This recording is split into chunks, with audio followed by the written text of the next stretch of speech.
ini baru-baru ada statement 120 bintang 1 sampai 4 TNI Polri mendukung Amin. Pelatih daripada Amin itu selalu mengutarakan laksanakan secara konstitusi. Jangan ada hate speech. Bicara dengan data, fakta, dan kalau Amin itu merupakan gerakan rakyat untuk kemenangan perubahan. Jadi mereka itu tanpa disuruh akan bergerak. Nah, kalau putaran kedua, Amin akan berhadapan dengan siapa di antara pasangan 2 dan pasangan 3. Ini yang ditanyakan. Gitu. Kalau lolosnya sampai akhir lolos jadi pemenang Amin.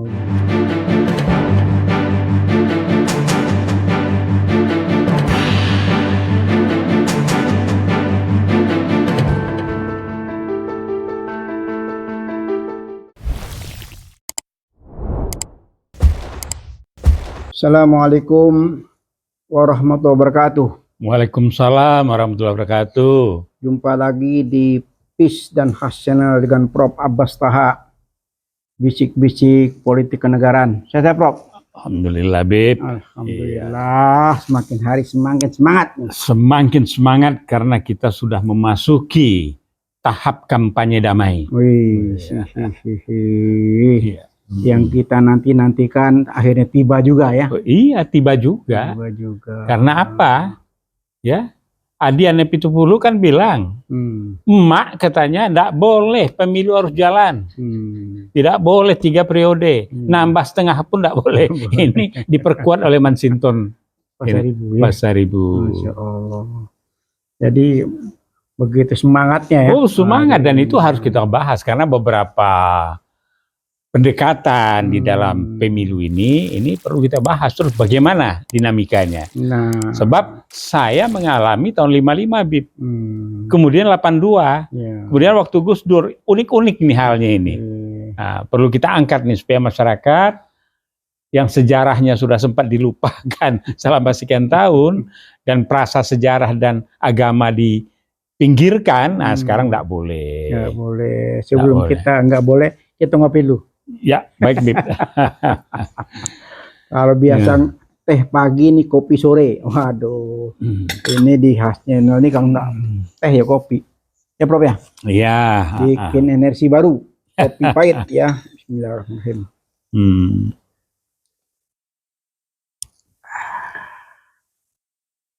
Jadi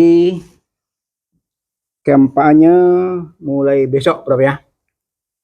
Penyedamai sudah, Bib. Iya, besok kan? Ya. Bukan hari ini kan, besok. Jadi sekarang kita coba bisik-bisik ya tentang kampanye yang kelihatannya meriahnya luar biasa ya. Ya, bisa kita ikuti dari awal sosialisasi, Bib, kemarin ini. Jadi macam-macam pandangan muncul ya. Said Didu statementnya selalu mengangkat data fakta atas perilaku kelompok maupun individu yang terkait dengan pencapresan ini. Itu Said Didu. Sedangkan Masinton lebih ke ujung lagi. Dia bilang apabila terjadi ya mengalahkan satu paslon dengan kecurangan, turun ke jalanan katanya. Udah sampai begitu, Bib. Siapa yang mau turun tuh? Apa? Yang turun siapa? Ya mereka lah kan. Gitu. Nah, kemudian juga ya Jumhur juga membuat statement ya. Katanya Pak Jokowi itu enggak sakti-sakti amat. Oh gitu ya. Yang sakti itu rakyat kok katanya. Nah, jadi pandangan-pandangan mereka ini itu akan menghidupkan dinamika pemilu ini. Ya. Dan kita lihat ya role model yang dilakukan oleh Ganjar dan Mahfud, istilahnya dalam stigma pendekatan ahli hukum dari Gajah Mada, Putri Cantik, dia mengatakan gaya gemoy katanya kan. Apa iya yang gaya gemoy itu akan laku? Ya. Oke. Nah, sedangkan yang lain mengatakan yang muda akan berkiprah. Muda yang seperti apa katanya kan begitu. Jadi banyak hal-hal konten-konten dalam komunikasi publik dan kampanye ini akan muncul ini. Gitu ya. Cuma kita tidak boleh hate speech. Oh. Nah, itu saja yang kita Iya, jaga. iya, iya. Jadi kalau tahun 55 Bib, itu saya masih SD ya. Wah. Jadi luar biasa. Nah, yang bertarung tuh yang kelihatan betul Masyumi sama PKI. Oh. Itu di Ikada itu berhadapan. Seberang sini Masyumi, seberang sini PKI. Jarak hanya beberapa meter, tapi tidak ada lempar-lempar batu. Oh gitu ya. Ya. Kan Nggak ada ya. mungkin karena masih pemilu pertama, terus orang-orang tua-tua itu kan orangnya kan Bijak. bijak. Nah, yang nggak bijak yang PKI ini, nakal-nakal juga dikit di daerah. Gitu ya. Nah, Jadi kalau secara umum kita lihat kan bijak. udah paling sukses dan paling bersih di dunia itu adalah pemilu tahun 55. Iya. Waktu itu Perdana Menterinya Burhanuddin Harahap dari Masyumi. Nah, kemudian kita lihat lagi yang uniknya waktu Pilpres ya itu tahun 82 ya. Tahun 82 wah luar biasa kan sudah 3 tuh. 77, Wah, ya. 82. 82. Itu kan 3 partai itu. Ya, sudah 3 partai itu. Nah, enggak, 3 partai. PDI, P3, Golkar. Ya. 3 ya. Nah, P3 menang itu, Bi. Iya, kalau kita lihat memang kenyataannya itu 77 dan 82 itu puncaknya itu memang kemenangan P3 itu luar biasa ya. Iya, nah disitulah mulai ya enggak rezim saat itu ngerjain. Ya, sob saya di situ tokoh mudanya itu Hartono Marjono, Jakarta Raya ini bersih itu oleh P3. Nah, ini kelihatannya Prof nih, kelihatan ya. Kalau saya coba menerawang, boleh kan? Oh, menerawang boleh, enggak boleh klinik yang enggak boleh, Bib. Ya, menerawang di pemilu yang saat ini akan terjadi seperti yang tahun 82 atau 77 kelihatannya nih.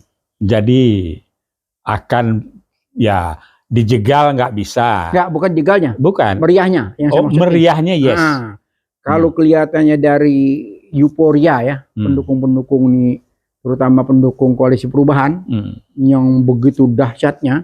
Ini kayaknya pemilu di 2024 ini pemilu keberapa nih? Ke-8 ya? Kelima ya? Ya. Kelima kan? Pertama kan ini pemilu langsung ya? Ya. 2004 ya, 2009, 2014, 2019. Ya. Nah, sekarang 2024. Berarti kelima nih. Yang kelima sekarang langsung. Pemilu langsung yang kelima kali. Wah, ini kelihatannya kalau lihat gegap gempita ya. Ini kita di luar ngomong soal gonjang-ganjing politik lah. Ya. Kita lihat euforia masyarakat aja ya. Kalau euforia masyarakat, Bib, di sosialisasi kemarin, yang rame itu perubahan. Kalau yang semua rame, tapi ada rame sebenarnya. Yang gemoy sepi itu yang berkunjung. Tapi ada rame juga dikondisikan.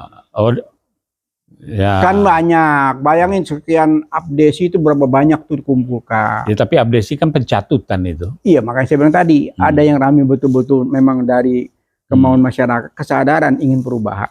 Ada yang dikondisikan. Ini cerita kesadaran, Bib. Ini baru-baru ada statement 120 bintang 1 sampai 4 TNI Polri mendukung Amin. Nah, itu dari lubuk hati masing-masing, tidak diarahkan, tidak diprogram gitu. Itu yang kita sempat terkaget-kaget juga ya. Gimana nggak kaget? Ini belum pernah terjadi di era sebelumnya kan? Itu belum pernah terjadi di era sebelumnya. Tanpa digiring ya? Ya boleh dikata bukan tanpa digiring. Ini memang nawaitu masing-masing. Ya niat masing-masing. Nawaitu masing-masing, tidak ada ngodisian, tidak ada rekrutmen, nggak ada, hanya kesadaran dari sekian banyak itu tadi 200-an lebih kan mendukung secara terbuka Anies. Sekarang secara resmi diumumkan oleh tim ya kapten ya. Kapten bilang nih. Nah, ini yang menarik, Bib. Jadi kelihatannya sekarang kapten ini, timnya Amin ini itu menggunakan pendekatan ya enggak?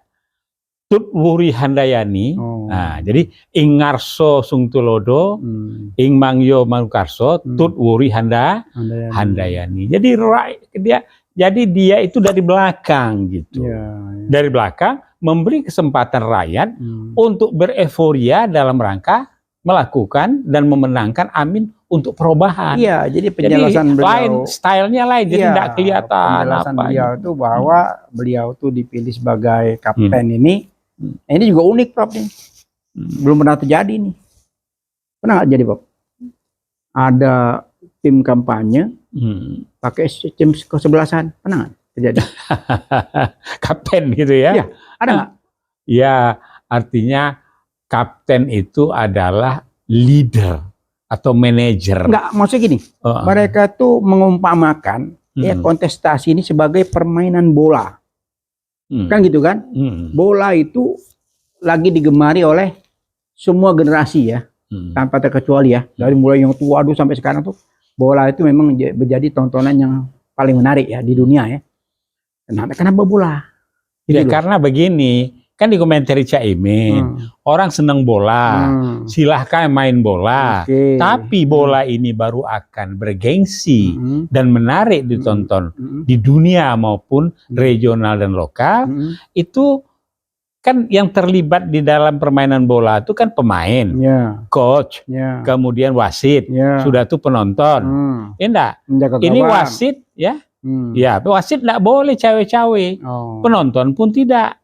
Nah, kalau penonton cawe nanti terjadi seperti yang kemarin tuh hancur itu, apa namanya itu lapangan bola berapa yang meninggal itu. Nah, itu yang terjadi. Jadi sekarang itu kalau tidak terjadi keadilan. Ya karena ada provok ya untuk melakukan hal-hal seperti itu. Ya makanya perumpamaan yang saya lihat di tim 12 ini itu sangat bagus. Belum pernah terjadi sebelumnya. Karena jadi, apa? Yang paling menggelitik ya, apabila terjadi kecurangan, maka kita akan laporkan kepada FIFA. Waduh, saya bilang ini hebat juga. Ya, nah kan begini, FIFA itu kan luar kan. Jadi sekarang ini salah satu upayanya, ya enggak, itu harus diundang wasit internasional. Itu maksudnya. Jadi sekarang pemilu ini kan ada pengamat independen. Nah, karena apa? Tendensi kecurangan itu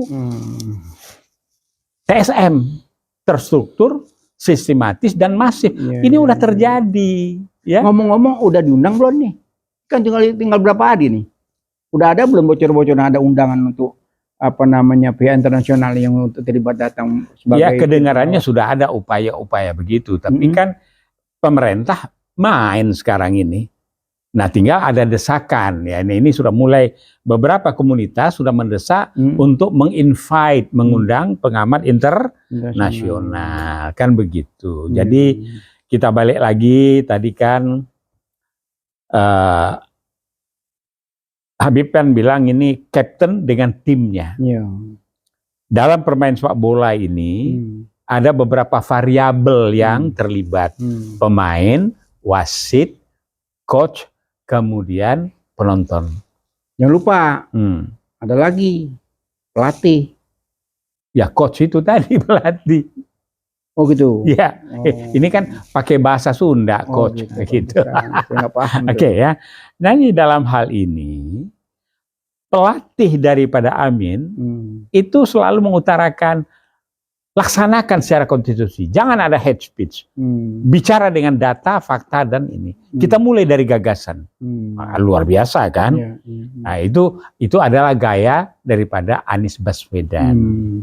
Sebagai anak pergerakan, sebagai aktivis, sebagai akademis, sebagai leader dan sebagai manajer, rekam jejaknya dibuktikan. Dan hebatnya apa? Nonton kesebelasan itu banjir itu. Ya, ini informasi gado-gado lah. Tapi kita tetap berbicara tentang bukan informasi itu jelas Prof itu. Ya maksud saya seperti serok-serok tuh akhirnya. Kita tetap berbicara tentang dinamika. Jadi gara-gara rumput jadi panjang ceritanya. Ya karena ya itulah. Tanyalah pada Ebit GAD, pada rumput yang bergoyang. Ternyata rumput itu digunduli nggak benar, banjir. Rumputnya jadi basah. Rumput jadi basah, atapnya dibuka, ya udah kehujanan. Gitu. Masya Allah. Bukan salah bunda mengandung ya? Bukan. Salah apa pemikiran yang dikandung yang tidak benar. Oh gitu. Gitu. Iya. Ya sampai ya si Faisal Assegaf dia bilang itu kata-kata makin yang luar biasa terhadap Erik itu karena membuli yang bersangkutan. Iya. Jadi itulah ya.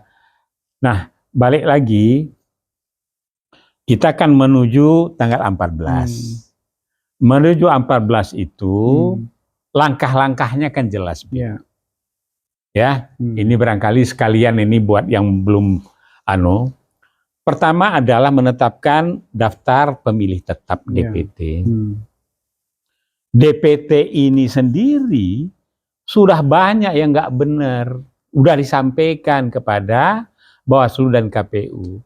Ada nama ganda, ada orang meninggal masuk juga, ada RT/EW-nya 00 dan itu banyak.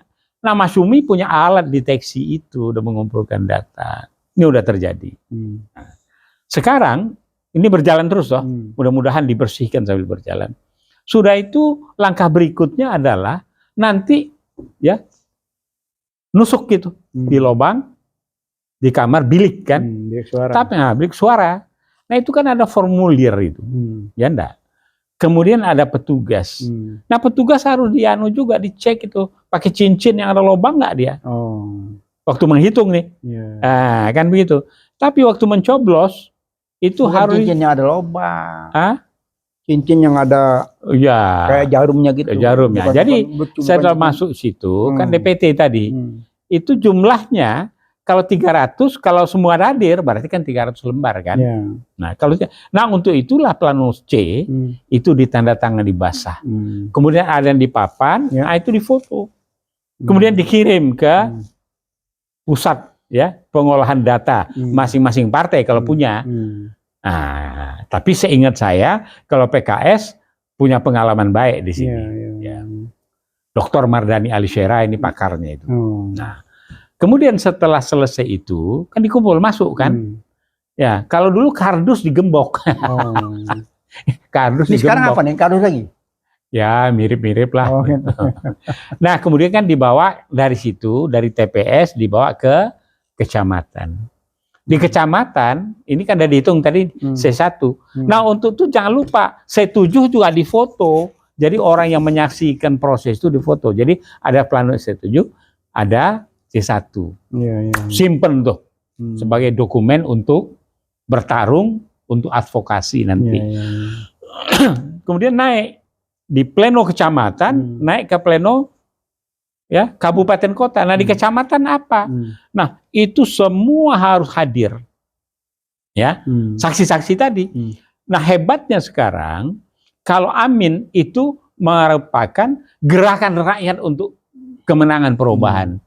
Jadi mereka itu tanpa disuruh akan bergerak ke kecamatan, akan bergerak ke TPS dan jumlahnya kan 800.000 sekian. Ya. Jadi berarti untuk itu kan ada saksi. Nah, saksi itu direkrut. Direkam datanya, variabelnya. Ya enggak, domisilinya, KTP-nya, HP-nya, ini segala macam sehingga terkendali dan terkontrol. Dan sekarang ada gerakan saksi tanpa bayar. Wah, tambah lagi nih, Bib. Sudah declare di mana-mana itu. Nah, kemudian ada lagi gerakan 1.000.000 baliho. Itu ini gerbongnya Jakarta Utara itu siapa? Sabri Saiman. Sabri Saiman, Zulfami itu salah satunya. Saya diminta juga, saya menyampaikan saran-saran saja. Jadi setelah di TPS, dokumennya sudah simpan, dan kemudian harus hati-hati, tintanya diperhatikan juga, kemudian masuk ke kecamatan. Di kecamatan itu juga, nah ini katanya 2 hari ini di kecamatan, apa ya bisa? Kalau daerah-daerah mana cukup 2 hari, jaraknya jauh kok. Ya, dari kecamatan itu ke kabupaten kota ya. Nah, jadi pleno di kecamatan. Inilah kunci pokok TPS kecamatan. Di sini harus ya kopi harus banyak, nggak boleh meleng nih. Ya, nggak boleh meleng. Harus melek terus. Kalau perlu bikin tenda-tenda sekeliling kecamatan itu untuk supporting semangat dan logistik. Mungkin kalau mau lebih gampang, Prof. Sekarang kan sudah eranya apa namanya, Digitalisasi. bukan, kan di mana-mana kan kamera ini kan lagi luar biasa ya. CCTV maksud saya. Iya, CCTV kan pengalaman Sambo dimatiin CCTV-nya. Ya, itu kan kalau CCTV kan milik kantor. Nah, Sekarang katakan setiap relawan atau yang ditugaskan sebagai petugas itu masang CCTV kan bisa. bisa. Ya kita usulkan, menurut kita bisa. Cuma barangkali aturan main di TPS-nya kan semua kelurahan apa itu digerakkan. Kalau dipasang CCTV bagus banget. Iya, kan kalau sudah CCTV sekarang kan canggih tuh, bisa dimonitor lewat HP kan. Iya. Nggak usah repot-repot. Jadi di kantor kecamatan itu pasang beberapa CCTV, katakan ada berapa partai. Nah, jadi kita pakai pendekatan Gus Dur. Kenapa repot-repot gitu aja kan gitu, Nah, pasang CCTV. Ada 5 partai ini kan, 3 partai pengusung, 2 partai pendukung kan. Ya. Nah 5 partai ini kalau sudah bergabung bersama-sama plus relawan mengusulkan masing-masing setiap kecamatan itu ada CCTV yang online langsung ke kantor masing-masing. Kan kerekam semua. Iya, sekarang aja kuliner begitu. Kan kuliner kan banyak di mana-mana tuh. Nah, ownernya ini punya 20 gerobak misalnya. Dia pasang CCTV di situ. Nah, iya enggak, tukang gerobak kuliner aja pasang CCTV kan dikontrol di rumah. Efisiensi. Nah, atau bisa juga pakai apa semacam drone ya. Ya. Gitu. Ya, ini kayak perang Palestina aja pakai drone. Drone yang untuk kamera. Enggak, sekarang untuk CCTV itu murah.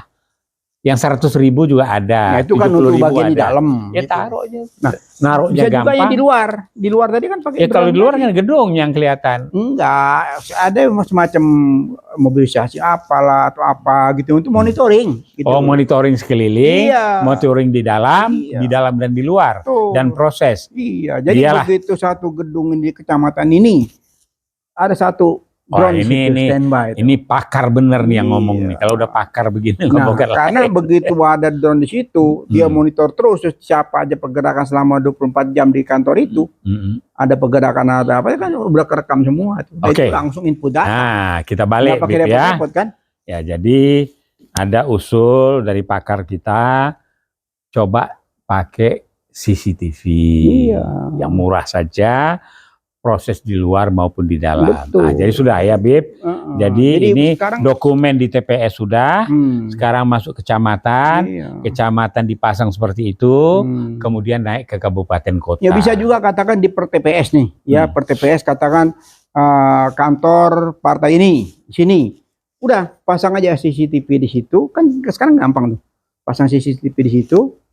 Udah dia tinggal monitor aja. Tidak harus nongkrong di situ. Bisa dimonitor lewat HP, apa yang terjadi, mau pleno, mau C1 kan, mau apa kan semua kerekam gitu. Dan tentunya harus proses perizinan supaya jangan timbul kegaduhan kan. Oh ini ada apa gitu. Jadi secara resmi itu didaftarkan sehingga semua kegiatan di situ untuk transparan. Kita dari partai ini menyiapkan perangkat ini. Gitu. Kita bertanggung jawab penuh tentang alat-alat yang kita pasang di sini. Nah saya lanjut Bib ya. Jadi setelah TPS, saran pasang CCTV, kecamatan bergerak, dikontrol, TPS ada di luar ya. Di TPS, kemudian masuk kabupaten kota. Nah kabupaten kota kan sekitar 500-an sekian cuma.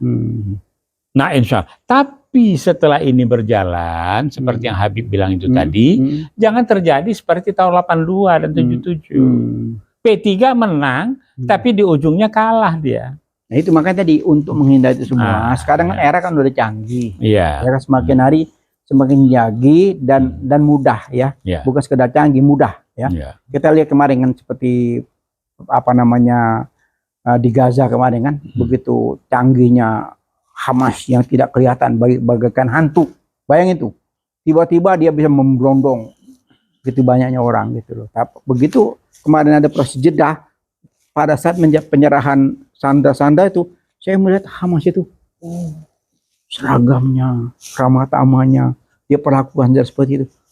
Sempat terharu juga. Yang tadi tuh nggak kebayang nih seperti apa tuh Hamas kira-kira. Dia bisa. Ya padahal mereka ini adalah prajurit-prajurit yang melihat ibu bapaknya dibunuh 2004 itu ya. Tapi tetap dia berpegang kepada aturan di perang di dalam Islam pejuang itu. Yang tidak pernah lelah, bayangin Prof, sudah 75 tahun Prof terjajah. Semua negara sudah merdeka, kita hanya tinggal Palestina satu yang belum kan, tinggal satu-satunya. Tapi dengan gebrakan kemarin, gebrakan 7 Oktober itu bikin geger dunia tuh sekarang. Ya insya Allah Bib, kalau Amin menang, kita rame-rame ya enggak umroh, kemudian langsung ke Al-Aqsa. Nah kita angkat itu Palestina merdeka. Sekarang kan benderanya udah dipasang di PBB. Kelamaan kalau nungguin itu, ini udah bagus bro. Jadi proses kemarin 4 hari itu sudah mulai bagus sekarang. Jadi ada tanda-tanda semacam gencatan senjata jangka panjang udah kelihatan. Mudah-mudahan apa yang namanya posisi terakhir ya, kita lihat monitor hari ini kan hari keempat nih, tidak keempat, tapi kelihatan dari Joe Biden, dari beberapa pejabat dari Mesir bahwa mereka kelihatannya main memperpanjang masa jeda ini, sehingga kedamaian di sana bisa terwujud gitu. Nah kita juga berharap di sana tuh terjadi Palestina merdeka, di Indonesia pun merdeka gitu loh. Jadi merdeka dari umat juga terjajah di sini 76 tahun ya. Kalau kita ini boleh katakan kan 10 tahun terakhir ini ya. 10 tahun terakhir ini banyak sekali masalah-masalah ya di dua periode nih. Sebelumnya kita sudah mulai arahnya bagus, tapi 10 terakhir ini banyak gonjang-ganjing, banyak masalah, tapi mudah-mudahan di 2024 ini enough ya. Ya, that's enough katanya kan. Enough ya. Enough lah ya. Jadi nah cuma saja Bib, saya masih mengingatkan lagi komentarnya Said Didu.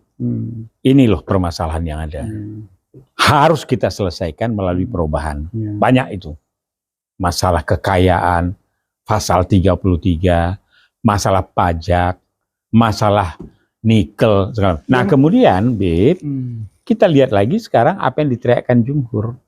Kita harus ya, dan tidak usah takut. Ya gini bro, kalau kita boleh menghimbau netizen ya, masyarakat Indonesia ya, saat inilah saat yang kita nantikan ya. Begitu banyak harapan untuk perubahan ya, tapi jangan lengah gitu loh. Karena tanggal 14 Februari itu hari yang menentukan. Karena hari itulah hanya 1 hari saja akibatnya bisa puluhan tahun ke depan, bukan hanya 5 tahun, mungkin bisa lebih daripada itu. Gitu loh. Jadi kita mengharapkan kesadaran dari masyarakat bahwa kedaulatan rakyat ini bisa direbut dengan kemauan yang keras. Tidak bisa sekedar main-main seperti Bro bilang tadi, manfaatkan jarimu. Gitu. Manfaatkan jarimu di tanggal 14, jangan sampai jarimu itu tidak bermanfaat buat bangsa dan negara. Jangan sekarang, ada lagi yang golput segala macam. Gitu kita berharap semuanya euforia, ayo kita pesta demokrasi ya, karena memang banyak gonjang-ganjing, nggak apa-apa. Kita hadapi di tanggal 14 Februari itu, mudah-mudahan Allah memberikan satu ketenangan ya buat seluruh masyarakat, sehingga tanggal 14 itu merupakan hari yang menentukan ya buat bangsa ke depan. Tapi kembali lagi, menurut apa yang kira-kira sebelum tanggal 14 apa aja yang perlu dipesankan kepada publik, kepada netizen ya, kepada tim pemenangan ya. Nah, kalau tim pemenangan daripada Amin, kebetulan saya juga salah satu di dalamnya. Artinya gini, kita harus yakin betul apa yang menjadi gagasan, kemudian ide yang dituangkan dalam visi dan misi setelah program Anies itu, itulah yang akan membuat perubahan, menjadikan ya NKRI ini berdaulat, duduk sejajar di dunia, keadilan dan kemakmuran, serta tingkat pendidikan yang terjangkau. Nah ini saya yakin ini bisa. Ya. Nah kemudian dengan itu apa? Nah kita manfaatkan seefektif mungkin pemilu yang berjalan ini dengan segala rintangan yang sudah dilewati, akhirnya kita masuk kepada saatnya kampanye dimulai. Tapi ada kekhawatiran Prof. Tadi yang kita berpikir seperti itu ya, karena besok sudah mulai kampanye. Tapi beberapa hari kemarin itu ada lagi gebrakan baru Prof. Apa itu gebrakan barunya, Bib? Jadi ya ketidakpuasan salah satu ketua MK yang kemarin dicat ya, sekarang lagi melapor Petunnya. Dia Ya. menggugat di Petun bahwa ketua sekarang itu digugat sama dia. Nah, jadi ini menimbulkan apa namanya? Begini, Bib, kalau itu apapun selubang jarum pun, kalau ada peluang untuk mengganggu perjalanan pemilu ini akan dilakukan. Ya, kenapa diganggu? Karena kan kalau kita lihat nih, kalau kita boleh jujur ya, yang dimauin sudah berhasil. Ya kan? Kemauannya kan sudah jelas. Dia mau mengusung Gibran. Sudah berhasil. Sudah lolos. Sudah didaftarkan. Dia yang menjadi korban. Gak ada ponakan, Pak menjadi korban. Nah, kalau saya tadi berpikir secara sederhana ya sudahlah gitu kan, sudah selesai Nggak nih. bisa, Bib. Karena begini, di dalam teori pemenangan itu, program jalan terus, tapi kebisingan keributan harus diciptakan terus. Tapi mereka tetap berjalan di dalam koridor mereka. Nah, ini permainan mereka. Ya seperti Hitler juga, Holocaust dijalankan. Jadi ada hidden agenda sebetulnya. Ada agenda tersendiri. Dan agendanya itu banyak. So apapun juga akan mereka mainkan untuk mencapai kemenangan yang akan dilakukan. Allahu Akbar. Ya, jadi nah kita pun juga agendanya cuma satu, pemilu berjalan lancar dengan jurdil, bebas rahasia. Kalau tidak terjadi sesuatu dan kita punya dokumennya, data lengkap, ya panggil Masinton, suruh dia jadi komandan, akan turun ke jalan apabila kecurangan terjadi. Nah, cuma ada yang tanya sama saya, kalau Amin ini tidak lolos satu putaran, masuk putaran kedua, bagaimana pendapatnya katanya? Nah, ini saya ditanya, ya saya senyum-senyum lah. Di antara dua ini pasangan, ya nomor 2 dan nomor 3, mana yang akan menang atau mana yang akan keluar gelanggang? Maksudnya kalau Amin tidak lolos? Bukan. Enggak, kalau Amin lolos, Bib. Oh, gitu. Enggak boleh satupun. Enggak, tadi Prof ngomong kalau Amin tidak lolos. Enggak ada kalimat itu. Oh, enggak ya. Salah itu, Bib. Gitu. Jadi kalau kita masuk dalam kategori Amin, tidak boleh satu kata pun atau hati pun berpikir bahwa tidak lolos. Amin insya Allah lolos. Ya. Manjada wajada. Manjada wajada. Cuma kalau ya tidak bisa memenangkan di putaran pertama ini, lolos langsung, tentu ada putaran kedua. Nah, kalau putaran kedua, Amin akan berhadapan dengan siapa di antara pasangan 2 dan pasangan 3. Ini yang ditanyakan. Gitu. Kalau lolosnya sampai akhir lolos jadi pemenang Amin. Gitu. Cuma di dalam terjadinya. Siapa yang akan bergabung? Jadi pertanyaannya.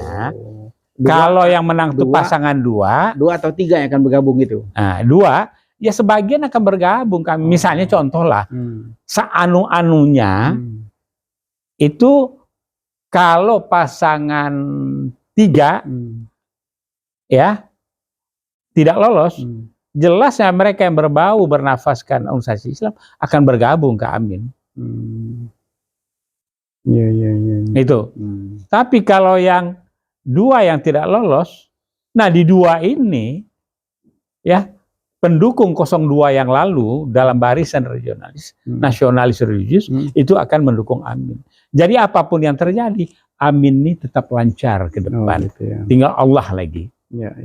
Nah gitu. Jadi karena apa? Sekarang role model yang baru pemenangan ini adalah gerakan rakyat.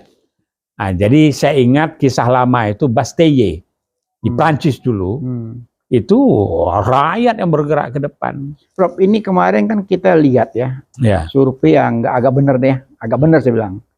Jadi Anies itu dapat nomor 2. Nomor 1 pasangan Prabowo, nomor 2 Anies, nomor 3 Ganjar. Gitu loh. Nah, ke depan ini menurut Prof ini akan naik lagi kelas atau turun kira-kira nih? Siapa? Pasangan Amin? Naik, Bib. Naik ya. Naik. Gitu. Karena kan selama ini kan kalau kita lihat itu kan memang pendekatan-pendekatan sewot. Karena sosmed ini adalah senjata ampuh seperti yang dilakukan oleh Israel selama berpuluh tahun, yang didukung oleh Amerika, yang Amerika itu diganggalkan oleh oligarki politik. Oligarki politik itu adalah lobby-lobby Yahudi yang menguasai perbankan di Amerika Serikat. Nah, tapi dengan tanggal 7 kemarin itu terbukalah semua. Sehingga coba kita lihat, hampir seluruh negara di mana-mana itu jutaan, ratusan ribu, ribuan berbondong ke jalan, free Palestine, ya. Nah, udah nggak bisa tapi tetap mereka keras membuat buzzer-buzzernya itu begitu. Sampai pun salah satu yang mereka buat itu bahwa terowongan yang di rumah sakit Ashifa itu adalah tempat permainannya Hamas. Tetapi ya enggak, salah tuh Perdana Menterinya mengatakan enggak, itu dibangun waktu dulu ya dioccupied oleh Israel. Ngomong-ngomong, ada kata-kata buzzer tadi. Saya kangen dengan buzzer. Bukan, buzzer tuh masih itu. Iya, sekarang lama nih nggak muncul buzzer. Pecah mereka. Oh gitu. Istilahnya mereka sekarang ini jadi mereka tuh masuk ke pabrik. Namanya fabrikasi. Oh gitu. Fabrikasi itu adalah membuat produk. Produknya itu konten. Kontennya itu bisa narasi, bisa diksi. Jadi diksi dan narasi itu keluar dari situ. Ya, nah, fabrikasinya inilah yang dibuat oleh Israel dan Amerika. Kalau untuk menstigma Islam itu di Ranch Corporation yang ada di Texas. Islam radikal, ini radikal, radikul kan. Nah sekarang. Kalau di Indonesia? Apa? Kalau di Indonesia di mana tuh? Di Indonesia? Ya tahulah kita. Buzzer itu kan berselubung di dalam kelompok jubahnya rezim yang ada sekarang. Iya, biasa kadang buzzernya getol, ini kok agak-agak sunyi ya. Ya dia sekarang enggak muncul lagi karena kalau dia muncul, yang ini muncul berkelahi, kelihatan mereka berkelahi. Jadi didiamin, diamlah, rezeki tetap masing-masing ini gitu. Dari sini. So buzzer itu ada yang masuk ke kelompok 2, buzzer masuk ke kelompok 3, ya enggak? Jadi sementara suruh tiarap dulu nih. Ya tiarap, rezeki dapat juga, cuma enggak sebanyak yang dulu. Tapi buzzer yang paling kuat tuh adalah Masinton Pasaribu. Wah. Oh, dia bukan buzzer, Prof. Apa itu? Beliau itu kan tokoh PDI. Tokoh PDI, akademisi, politisi. Jadi sekarang suaranya itu semacam tanda kutip maaf ya, semacam buzzer, tapi keras sudah mengatakan gitu. Kalau dicurangi pemilu ini, ya enggak, maka turun ke jalan katanya. Nah, dan semoga beliau yang tampil di depan. Prof, ngomong-ngomong, kalau kita melihat peta terkini ya, peta terkini ini sudah mulai kampus boleh kampanye, ya. Di dalam kampus sudah boleh kampanye sekarang. Ya, cuma kemarin UGM waktu sosialisasi Anies nggak boleh ke sana. Ya, itu mungkin sosialisasi ini.